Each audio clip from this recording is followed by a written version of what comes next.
the truth is painful. You can't handle the truth! Welcome to Todd's Truth. I don't normally do movie reviews, but I thought I would do one for The Tomorrow War. I watched it, really enjoyed it, thought it was a great movie. Probably one of the best movies I've seen in a long time coming out of that cesspool of Hollywood.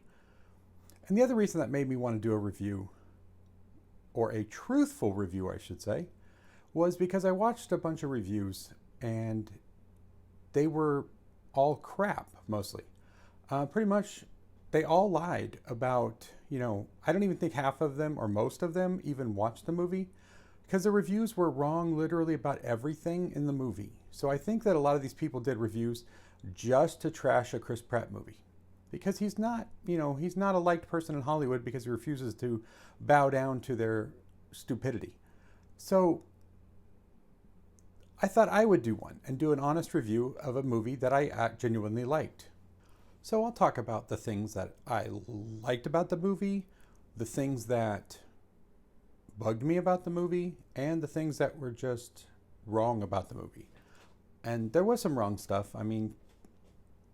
So this movie takes place 30 years in the future. At least that's what the time jump that they would do takes you to 30 years in the future. It begins with this group appearing through a wormhole in the middle of the pitch of the FIFA 2022 World Cup. They come out, they tell everybody, the woman there in front tells everybody that they're from 30 years in the future, that they're losing a war against non-human species, and that they don't have much time before they've reached an extinction level event where all humanity is going to be wiped out in the future. So it goes through, they do this, the world starts sending the military. So the world, uses the military. As you can see, the people there have this armband. The armband allows you to travel to the future using this time jump, wormhole technology. So at first, all the nations of the world come together and start sending troops, military troops, trained troops into the future. But then they find out that 7 days later, when they come back, only a small percentage come back. The rest are all killed in the future as well. So the world comes together and every government of the world institutes a worldwide draft. But the thing is, for the draft, for the people to be drafted, they don't tell anybody what the requirements are. They just say currently half the military isn't eligible to go into the future, so they start using civilians. Well, the civilians aren't told what the requirements are. But later in the movie, you learn that the requirements for the draft is that you must be dead in 30 years so that it doesn't cause some kind of a time screw up, time vortex, time parity, whatever. So okay, so I have a theory. Have you noticed how all of us, or at least most of us, are over 40? Yeah. You're thinking that in order for the time jump to occur, we have to be dead in the time we're jumping to. I imagine it's to avoid some sort of paradox, which would lead me to believe that's why the people training us are so young. Which is exactly it. You have to be dead in the future, and the people that were sent back haven't been born yet, so they can't run into their selves in the past to cause a problem with time. So they start doing this, and Chris Pratt's character and some others are all drafted because they find out each one of them are dead in the future. So with that, it comes to them having to be equipped. They're not even trained. They're basically cannon fodder. Basically, they are told at certain points that there will be no boot camp. There is no training. Here, take a gun. Here, we'll give you some stuff. Go in the future and try to kill something that trained military got wiped out in. So that's not a good start. So with Chris Pratt's character, he is in a group called Our Group. And They're for research because most of them have some kind of a medical or scientific background. Well, after all these jumps, it just so happens that when Chris Pratt's group goes to jump, there's a glitch in the time jump. So they're told you're going to appear like 5 to 10 feet above the ground. Just crouch, prepare to just drop those few feet. Well, with Chris Pratt's group, there's a glitch, and they drop way further than 5 or 10 feet. Try thousands of feet. So this group, which is their research group that they were sending to help do research to try and find a way to stop the aliens, they just killed about 2/3 of them with this screw up. As you can see how high that's Chris Pratt's character right there in the middle of the air.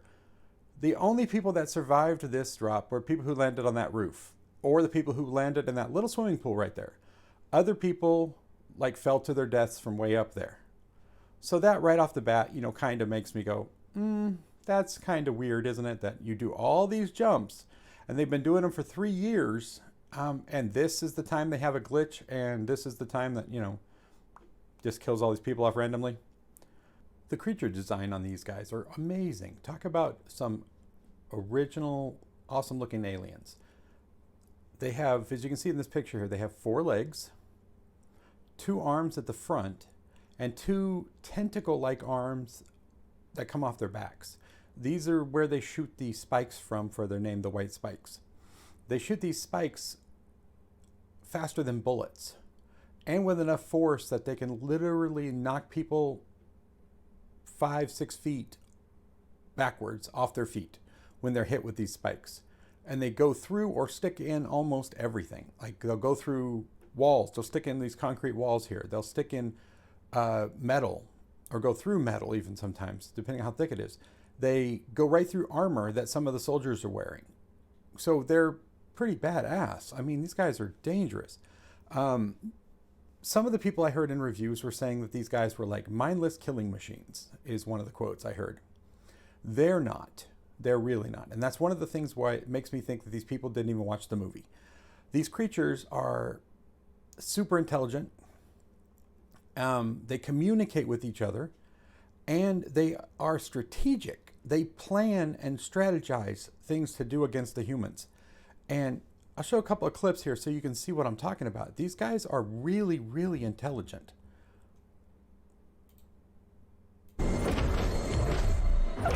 Here you can see him communicating with the ones outside. He gets to where he's over communicating, calling in reinforcements as you can see them coming.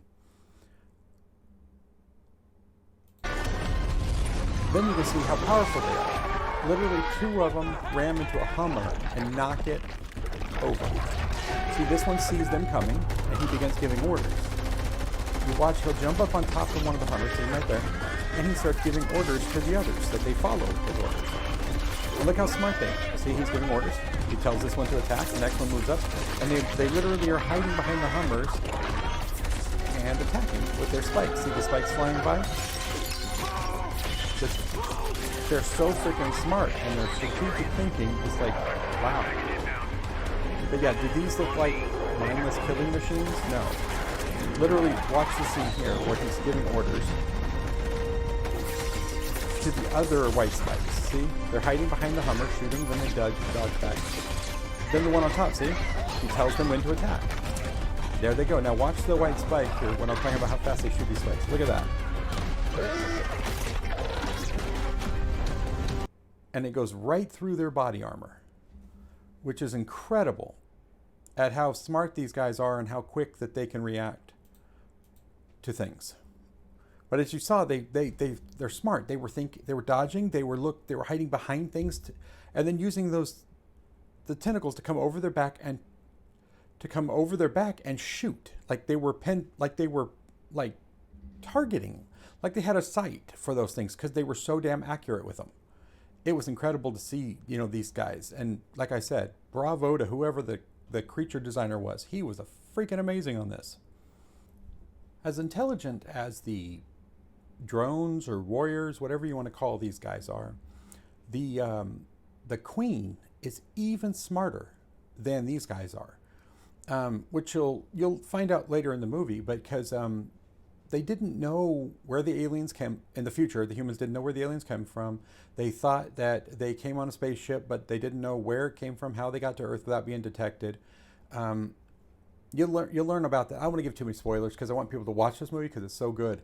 But what they didn't realize is that there was only one queen. I think that was pretty well spelled out in the movie once you learn about it. But the queen is like bigger than the males. I guess they're males. Drones, whatever you want to call them. And in the one scene where they find her, they think that there's more than one queen out there. But I think that what was in the movie was that there was only one.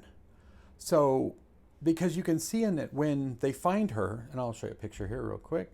There she is. She's like twice as big or bigger than the others, than all the males, or drones, whatever you want to call them, ant-wise, or whichever way you want to go. But she's super smart. I mean, she makes the other guys, drones, whatever, again, I'll just go with drones from now on, look like, dumb, that she's so smart. There's one scene where they find her, they're trying to catch her. They don't know at this point that there is more than one of them. They think that she's like they think she's just one of many. But I think during the movie and what you find out at the end of the movie and stuff, I think that there was only one. And she's the queen of the hive or nest or whatever you consider it with the white spikes. But as you can see, she's super intelligent. In this scene here, she actually uses one of the humans as a shield so that they stop shooting at her. See that? So I'll play it again so you can see. See? She actually grabs the human around the neck with that spike shooting tentacle that I said that they can use as arms and stuff too. And she holds him up in front of her, like right here. Whoops, need to go back just a little bit so I can show you. Right there, she'll hold him up in front of her and look at the guys with the guns so that they won't shoot her. So tell me that's not intelligence, that she knows this. And as she does that, she climbs up the wall, as you can see. And she's still using him as a shield on the guys that are over here with the guns while yelling at, the others. But then you'll see here that she actually, she'll climb up that wall. She turns around at one point and starts roaring for help. And then, like, thousands, I mean, you can't even count them all, of the drones start running to her defense. So that's another reason why that I think that she is the only queen. And later in the movie, you find out I think she is the only queen. But there's scenes where she gets when she gets captured. As you can see here, look how big she is compared to the others. I mean, that's the human standing up in front of her, and she's that big. She's reared up on her hind legs, and as you can see, she has the same setup as the drones do, where she has the 4 legs, the 2 arms in the front, and then the 2 tentacles on the back. Except she's 2 to 3 times as big as they are. But when she gets captured, it's incredible. They take her to this place that's in the middle of the freaking ocean, way away from anything, yet all the drones find her. So that's something else to think of. If he was just one queen among many, thousands upon thousands upon thousands of these guys swim the entire ocean to get to her, to get her, to free her and get her back. So that's crazy to think that, that they didn't even know in the future that there was only one queen, that it was like an ant hive or something, ant nest or something like that. So it was crazy to think that they did this just to free that queen because she was the only one. As you can see here, she's calling out right there for help. And all this whole thing that you're looking at here in the water, all of this white water here, that's the aliens swimming. And you can see them already starting to attack the outer wall of this fortification. See them all, they're all over the walls already trying to get to her. But that's what I'm saying. These things can swim so fast. It's like, look at how fast they're swimming. They're running through minefields right now. But you look at them already climbing the walls to get to her. And that's out in the middle of the freaking ocean somewhere. So I don't know if you can tell, if you're going to, be able to say that there's more than one queen or more than one female. If all those guys are willing to swim way the heck out there to get her. And then you've got this part where there, see them all? They're literally attacking the entire, this base is like huge. You'll see it in the, look at them all. Just like ants, they look like they're swarming like ants. Everybody else, listen up. We need you at your defensive positions. We have got to protect the jump link. This toxin has got to go back on the next jump. 7 minutes to jump. But look, see, she's yelling. Here they come. They break in. They literally break in, find her in the lab on the middle of this big base so they can attack and free her from the humans.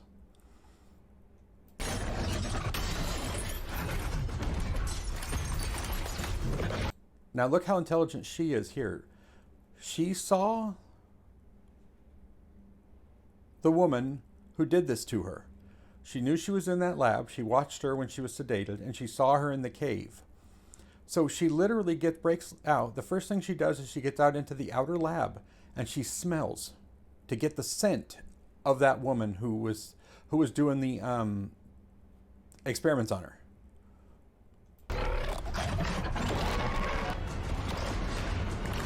You see, so the first thing she does when she gets out of the lab is she starts smelling the air to find her. Because that's how vindictive this queen is. She's like, you did that to me, I'm going to kill you. And then she starts giving commands to the drones to help her find the woman.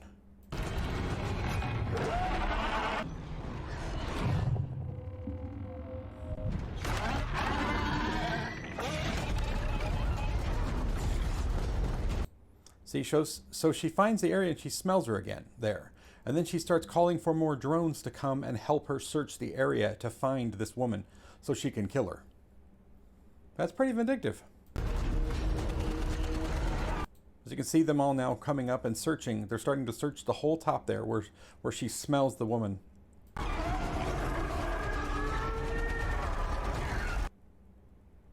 So she's pretty smart, pretty powerful. That she recognized her smell and then went after her directly to kill her. So as you can see, she's going after that woman who did it. So, and in this clip you can see, look, she's right there at the doorway. She's smelling everywhere and she's ordering the guys, drones, to go around on everywhere up there to circle around and find her because she knows she's there somewhere. That's pretty intense, pretty smart. Okay, now that we've talked about that stuff, I don't want to give any spoilers of the ending or things like that because I want you guys to watch the movie. It's a really good movie. If you have Amazon Prime, I couldn't highly recommend this any more than to watch it. It's that good. At least I thought it was. Okay, so the bad parts now. Okay, let's start with this scene here. These are the people from 30 years in the future that come through the wormhole, but literally nothing that they're wearing, including the guns they're carrying, are from the future. This is all current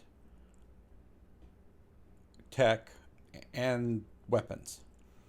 So she's carrying a weapon right there. I don't know if you can see it. A couple of the guys behind her have them too. These are called Kimbers or Kimber. Highly modified. Looks like crap, but it's a Kimber. I saw a interview with the gunsmith for this show, and he was saying how he had to deal with some Hollywood idiot. My words, not his. He insinuated it though. Hollywood idiot who knew nothing about guns. So he was giving the gunsmith the information he needed for him to make the guns up. And every time the gunsmith said, oh, so you're going to have this kind of situation, then you're going to want to have this, this, and this. And the stupid producer, I think one of the producers, no, do this, this, and this, which made absolutely no sense, he said. He said those are not weapons to be modified that way. And it completely ruins the entire justification for the weapon if you put it together like it is in the movie here. So And that Kimber is a 5.56, and the clips it's using are NATO clips and NATO rounds. The gun is not NATO. So that's weird. And that these guys are, I'm thinking Americans. At least they all have American accents. And in the future, when they're showing the new recruits, or Chris Pratt's character and the other characters of his group, the weapons and how to use them to shoot and stuff, they would not have done that because those weapons aren't military grade weapons or U.S. military weapons. The standard military weapon would be the M4, the M4. I think it's the M4A1 carbine, however you want to say it. That is a standard issue military for the Army and most military groups for the U.S. They would have given them those weapons, which is also a 5.56 round, not these ugly ass Kimber things. And they would have been more effective in what they were using them for. So that's what's one of the weird things that threw me. I don't know if you guys would know this, but if you're a weapons person like me and like weapons and military tactical stuff, that jumped out at me that these weapons are not 30 years from now. But, and that nothing, like I said, nothing they're wearing is future tech. So that really threw me first off. And then when it was showing it later, if you knew what military weapons, current weapons are, that would throw you. So then the next thing is this: 30 years in the future, Chris Pratt's character is already in the future. They're in Miami Beach. They've called in an airstrike, and these are the planes that they're showing the airstrike that are going to carry out the airstrike. So you can see right there and right there. These again, not future planes. These are F-22A Raptors, stealth fighters. They're current. This is what we currently use right now, these guys. So again, that threw me out because I'm like, this is not future tech. They couldn't have, used some kind of digital, CGI or something to make the planes look different, to make them look more future tech. No, those are current planes right now, not 30 years in the future. The Hummers. Again, future vehicles, not 30 years in the future. You would think that all of these different things being 30 years in the future would be more advanced. Because like look at the M60s on top of those Hummers. Those are current guns. The Hummers are current. So that also is like 30-year future. Where's the new tech? You couldn't have come up with something, to make it look more futuristic, to make it look more advanced than that's exactly what we have right now. So I don't know what they were trying to pull, but yeah, no. Moving on to the base. The only thing that looked cool about the base, futuristic-like, were the drones. As you can see, one right there in the top of the screen. That is a cool-looking drone. I'm not sure if those are current or right now, because I haven't seen one that looks like that before. And has that machine gun on the front, or small Gatling or something on the front. I'm not sure what gun it is, because you can't really see them because they're zipping around a lot, so you can't see what the gun is very well. But if you look on the building there, those turret-looking things with that white dome, those are current as well. That's not future tech. Those are called, if it's the Navy version of them, they're called the Sea Whiz. If it's the land-based Army version of them, they're called the Sea Ram. They're a automated turret with an M61 Vulcan Gatling gun on it. So as you can see in the next picture, there they are shooting. Those are current tech as well. Those are on Navy ships right now. If that looks like a Sea Whiz. So again, not future tech. The helicopters it shows flying in it, not future tech. They're current helicopters as well. So things like that kind of throw you out of the whole thing of 30 years in the future, when everything 30 years in the future looks like it does now. I hope they at least upgraded their cell phones. But yeah, none of this stuff is in the future. So that was my only drawback on it, was 30 years in the future and no future tech. You didn't see anything except those drones, which I'm not even sure those are future, because again, they whizzed around so quickly you couldn't get a good look at what they were, the look of them. So maybe, but everything else, no, nothing's future tech in this movie. So that kind of, draws back on 30 years in the future. But skipping that stuff, I mean, that might not annoy you as much as it annoyed me because I know about all this stuff, so it did annoy me. But again, I thought it was a great movie. It was a good sit-down movie to just sit down and enjoy. Like I said, best movie I've seen in a while coming out of that cesspool of Hollywood. And I couldn't recommend it enough. If you just want a good shooting, killing, movie, check this movie out. Because those white spike aliens, they'll freak you out, man, at what those things can do. Because if those things were real and they attacked it, yeah, we're screwed. Because, yeah, those things are just damn near unstoppable. And just a great movie. So check it out. Let me know what you think of this review. As I said, I don't normally do reviews, but I like this movie and I didn't like the reviews people were doing about it. So let me know if you like this. Maybe I'll do some more if people like it. If not, hey, I just wanted to do this because I wanted to get the truth out there about a great movie by Chris Pratt. See you next time.